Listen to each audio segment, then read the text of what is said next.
Nongeye kubaha ikaze mu kiganiro The 10X nk'uko mubizi iki ni ikiganiro tubagezaho ibintu 10 ku isi byaba bitangaje cyangwa se bifite ubwiza buhambaye cyangwa se ari ibintu biteye ubwoba utaruzi cyangwa se waruzi. Nk'uko mubizi iki kiganiro cyacu murakigezwaho nanjye Mazimaka Queen. Wakibaza rero ngo uyu munsi ni iki twaguteguriye?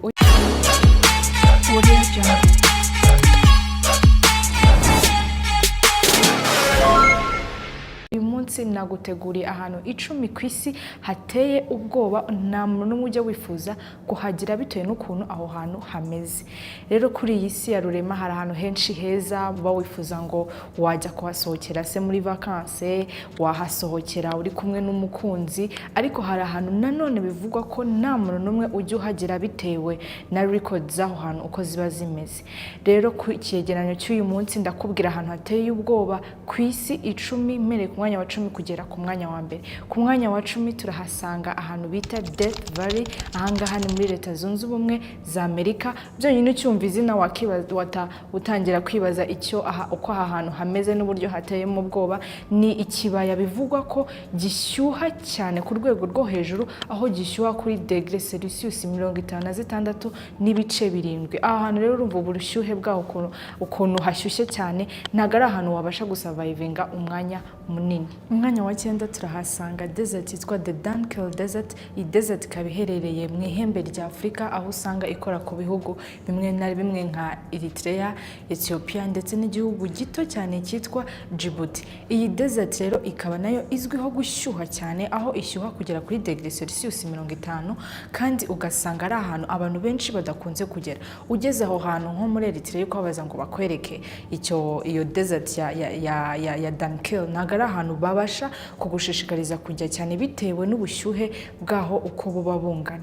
Aha hantu kandi bizwiho ko haba abantu b'ubwoko bwa Afar people, abantu bakunze gucukura cyane umunyu bitewe n'uko iyo desert ikora ku nyanja ya itukura twese tuzi nka Red Sea. Ku mwanya wa 8 rero, gusa mbere yuko mbabwira ahantu nabateguriye hateye ubwoba, ku mwanya wa 8 reka nongere kubitsa ko wowe udukurikiye wakora subscribe, like na share ukanadusigira ubutumwa kuri channel yacu. Ku mwanya wa 8 rero mbafitiye ahantu hitwa Sinabang Volcano. Aha hantu ni ikirunga giherereye muri Indonesia mu butayu bwa Sumatra. Aha hantu rero kuba ari ikirunga ntago ari cyo kihagira ahantu hateye ubwoba cyangwa se abantu batagera, kuko hari ibirunga byinshi tuzi bisurwa kandi bikurura ba mukerarugendo benshi. Gusa iki kirunga umwihariko gifite nuko kiruka buri kanya kandi abantu bakaba batabasha kumenya ngo kiraruka ryari, bityo rero kikaba cyatwara ubuzima bw'abahaturiye. Nubwo bivuga ko mu gihe cyashize aho ubwo giheruka kuruka cyarekuye ibintu by'ibibuye binini n'imyuka mibi yangiza ikirere ikanangiza ubuzima bw'abantu. Hanyuma hakaba hari abarokotse batangaje ibyo bintu byose, akaba ari nayo mpamvu hashizwe mu hantu hateye ubwoba abantu badakwiye kujya kuruhukira, kereka ushaka kuriruhuko ridashira nk'uko bajya babivuga. Ku mwanya wa 7 rero nkufite ahantu hitwa Ladakimada Grande. Aha hantu ni ikirwa giherereye mu gihugu cya Brazil. Nk'uko uri kubireba kuri iyo foto urabona ko atari igiti gifite amabara abiri, ahubwo ari igiti kiriho inzoka. Aha hantu rero hazwiho kuba hari inzoka nyinshi kandi ziteye ubwoba, navuga ko zifite ubumara kurusha izindi ku isi. Nk'uko bizwi byagaragajwe n'abashakashatsi, aha hantu haba inzoka zo mu bwoko bufite ubumara bukaze kurusha izindi ku isi zitwa Bathrops. Ahantu kandi bivugwa ko udashobora gutera intambwe 2 utarakandagira inzoka bitewe n'uko uhasanga inzoka 5. Umwanya wa 6 rero nkufite ahantu hitwa Madidi National Park. Iyi pariki ikaba ari pariki iri mu gihugu cya Bolivia. Bolivia akaba ari igihugu giherereye muri Amerika y'Amajyepfo. Aha hantu rero akaba ari ahantu hateye ubwoba, ariko ntago ari ibintu wabonesha n'amaso bitewe n'ukuntu ari ahantu hateye amabengeza. Ni ahantu hasa neza cyane uharebye, ariko ngo hari inyanja irimo uduti duto cyane dusohora umwuka mubi ku buryo uri muri iyo nyanja atabasha guhumeka, ahubwo byatuma ahumeka nabi ku buryo byanamuviramo gupfa nyuma y'iminota mike cyane ari aho hantu. Aha hantu kandi hakaba hari na pariki ifite uduti duto cyane natwo tuzwi ko uramutse uhagiriye igisebe utwo duti dutuma icyo gisebe gikurura uburozi bwatwo bikaba byakuviramo gupfa cyangwa se ugakomereka bikabije. Ni ahantu rero habi cyane natakwifuriza kujya. Aha n'ahandi ni pariki yitwa Madidi National Park iri mu gihugu cya Bolivia. Tukaba rero tugeze ku mwanya wa 5. Wakibaza ngo niki tugufitiye kuva ku mwanya wa 5 kugeza ku mwanya wa mbere. Gusa ku mwanya wa 5 turahasanga ahantu bita Bikini Atoll de Marshall Island. Aha habarizwa muri Pacific, rwagati mu nyanja ya Pacific. Aha hantu rero akaba ari ahantu hazwi kuba ari heza cyane ku buryo iyo uharebye utahazi wagira ngo ni ahantu heza ho wajya kuruhukira bitewe n'ubwiza bwaho bufite budasanzwe. Muri make abantu benshi bakunda kuvuga ko hameze nko muri paradizo.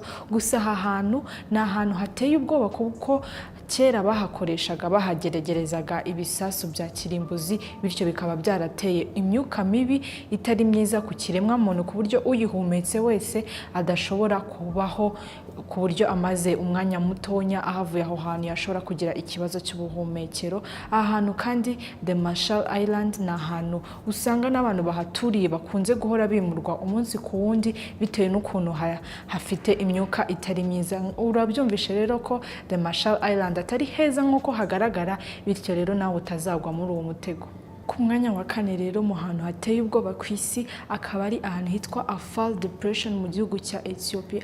Afar Depression rero ni ikirunga giherereye mu gihugu cya Ethiopia. Iki kirunga kikaba giteza imitingito idashira kandi imitingito ikomeye cyane ku buryo utamenya ngo uyu mutingito uraba ryari, bityo rero bikaba bituma n'abantu bo muri icyo gihugu bemerewe kuhaturira hafi n'icyo kirunga. Icyo kirunga nanone rero bikaba bivugwa ko kiruka ibintu by'ibibuye bishyushye cyane biri ku bushyuhe bwo hejuru kandi bikaba bizana n'umuriro, bityo rero umva ko atari ahantu nta gushishikariza kujya gusura nk'ahantu ho kuruhukira. Akaba ari nayo mpamvu aha hantu Afar Depression hatugejeje ku mwanya wa 4 mu hantu hateye ubwoba ku isi. Ku mwanya wa 3 rero niwo tugezeho. Ku mwanya wa 3 rero haza ahantu hitwa Lake Natron muri Tanzania. Lake Natron ukuyibona ngira ngo wakibaza nese uyu ni umugezi cyangwa se niki, ariko nukumeze niyo uhegereye nuko ubugaragara ni umugezi uri hano mu gihugu cy'abaturanyi muri Tanzania. Uyu mugezi rero impamvu washizwe mu hantu hateye ubwoba ku isi nuko uyu mugezi ngo ufite umunyu uteye ubwoba cyane, ufite uburozi ku buryo nta muntu ushobora kogera muri ayo mazi cyangwa se ngayanywe cyangwa se nganayegere. Ubwo ngubwo abahasuye bacaho gusa kuko uyu munyu ntago wakwemerera kubaho igihe kinini uramutse ukoresheje ayo mazi. Ni The 10X Show rero nk'uko mubizi ndi kubagezaho ahantu 10 hateye ubwoba ku isi. Rero tukaba tugeze ku mwanya wa 2. Wakibaza ngo ku mwanya wa 2 ni hehe ngiye kukubwira. Ahantu rero hatugejeje ku mwanya wa 2 n'ahandi n'ahantu bita Grand Canyon. Ahari muri Grand Canyon haherereye muri Leta Zunze Ubumwe za Amerika muri leta bita Arizona.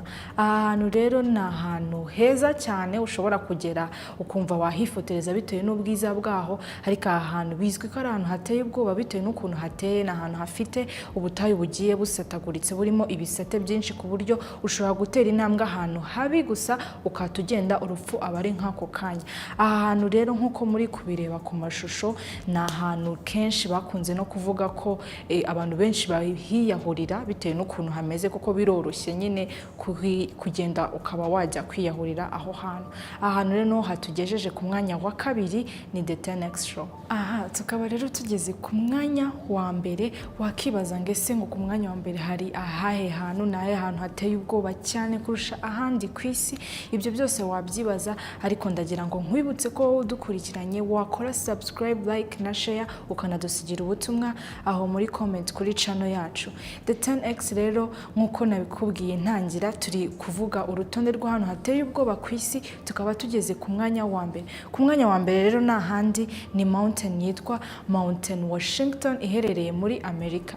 Uyu musozi rero akaba ari umusozi uherereye muri Leta Zunze Ubumwe za Amerika, nawo ukaba ufatwa nk'ahantu hateye ubwoba bitewe n'uko uyu musozi ngo ufite imiyaga iteye ubwoba cyane ku buryo nta muntu ushobora kuhazamuka ngo agere hejuru, aho bivugwa ko uramutse ugeze hejuru wahuhwa n'umuyaga ugenda mu birometero 327. Byose bivuze ngo niyo waba ufite imbaraga zingana gute ntabwo washobora kurwanya n'iyo miyaga. Aha hantu kandi hakaba hagwa n'urubura rwinshi cyane, hakaba haba n'ubukonje bwinshi cyane bugera muri degre ziri munsi ya zero, navuga ko bugera kuri -40 degrees. Bivuze ngo ntago wabasha gusurvivinga aha hantu kuri uyu musozi. Uyu musozi kandi bavuga ko ubaye uri umuntu ushaka kuhatembera cyangwa se kuhajya, wenda waba warageze nko ku gasongero ka Everest kuko byenda kungana.